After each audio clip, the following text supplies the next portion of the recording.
Je m'interroge ce jour sur la question de l'impunité face aux atteintes contre la fortune publique dans ce pays. Crimes contre les finances publiques. Comment comprendre la profonde crise que traverse la fortune publique dans ce pays? Le respect de la chose publique au Cameroun n'est toujours pas la chose la plus partagée. La criminalité financière entraîne d'atteindre les niveaux records dans ce pays, avec des dénonciations constantes au jour le jour dans ce pays. Au cours de l'année 2022 qui s'est achevée, de nombreux scandales financiers ont été révélés. Mais jusqu'ici, des procédures couvrent l'opacité qui entoure ces affaires. D'abord, c'est le cas de l'affaire de détournement massif de fonds destinés à la lutte contre la pandémie à Covid-19. Un rapport de la Chambre des comptes de la Cour suprême, daté de mars 2022, a révélé que plusieurs milliards prêtés par le FMI en urgence et destinés à l'achat des masques, kits de protection, ambulances, médicaments ont été détournés. Plusieurs ministères ont été cités dans ce qu'on a appelé Covid-Gate. En tout, 23 ministères se sont répartis 128,2 milliards de francs CFA de dotation, ce qui représente 71% des 180 milliards de dotation globale du Fonds de solidarité nationale de lutte contre le Covid-19. Même si au cours de l'année, des auditions ont été faites, les résultats de l'année de l'enquête autorisée par le président de la République restent jusqu'à ce jour attendus. Ensuite, au cours de la même année, le géant minier Glencore a reconnu devant un tribunal britannique avoir corrompu des personnalités dans plusieurs pays d'Afrique, y compris le Cameroun. Devant le tribunal de couronne de Southwark, l'opinion apprend qu'un commerçant de Glencore a transporté de l'argent via un jet pour soudoyer des fonctionnaires. Glencore reconnaît avoir versé des pots de vin, ont-ils déclaré, pour un montant de 7 milliards de francs CFA pour obtenir un accès préférentiel au pétrole entre 2011 et 2016. Si la Commission nationale anticorruption dit avoir créé une commission d'enquête à ce sujet, les résultats eux aussi restent attendus. Enfin, en 2022, un autre scandale éclate, cette fois à propos des lignes 65 et 94. La première sert à couvrir les dépenses non réparties de l'État en fonctionnement. La deuxième assure la disponibilité des fonds de contrepartie et couvre les autres charges non réparties en investissement. De 2010 à 2021, plus de 5 400 milliards de francs CFA ont été dépensés via ces deux lignes.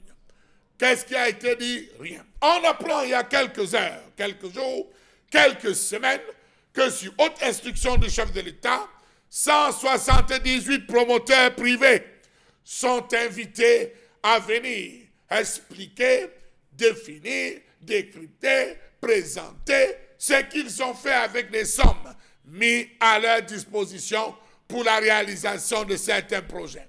Une liste qui est disponible sur le site du Consupé. Vous pouvez à vous-même et à soin aller consulter histoire de voir la liste des noms et des personnes. Dès son accession à l'indépendance, l'État camerounais a ressenti la nécessité de protéger la fortune publique en mettant en place un cadre juridique et institutionnel approprié destiné à réprimer les différentes atteintes.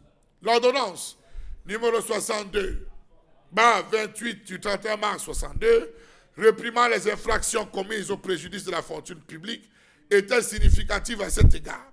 Lorsqu'elle disposa son article 1er, je cite, « Quiconque aura par quelque moyen ou artifice que ce soit soustrait, détourné, volé, escroqué ou recelé des deniers publics, c'est-à-dire des deniers ou effets actifs en tenant lieu, appartenant, destinés ou confiés à l'État fédéral, aux États fédérés ou aux collectivités publiques, sera puni de travaux forcés à perpétuité.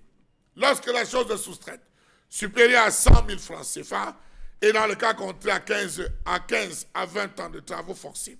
En outre, il sera toujours prononcé contre le condamné une amende dont le maximum sera le quart de restitution, indemnité et le minimum du 12e.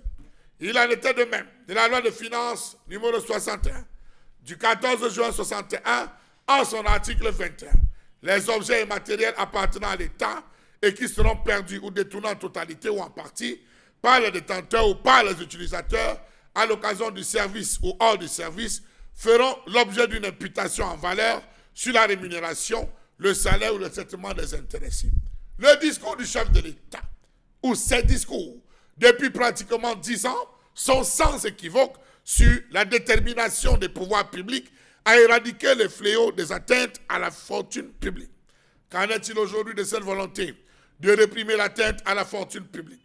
Comment comprendre que jamais des agents de l'État menant un train de vie princier, croulant sous le poids des soupçons d'enrichissement illicite, n'ont été inquiétés même lorsque les faits ont été établis?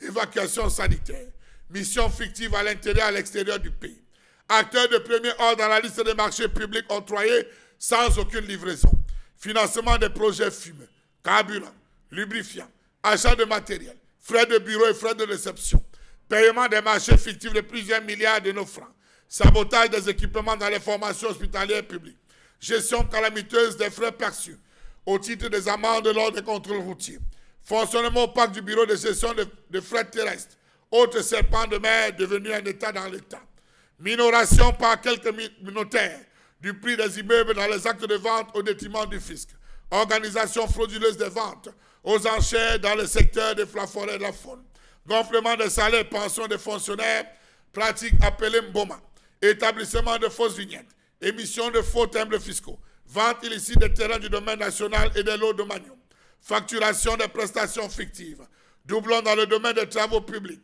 surfacturation qui contribue à ruiner l'État, surenchérissement, détournement vers le circuit intérieur des carburants hors taxes destinés à l'export. Comment comprendre, on va le dire, que nous naviguons dans un pays où autant de faits sont écriés dans les presses, dans les médias, et que rien ne soit fait.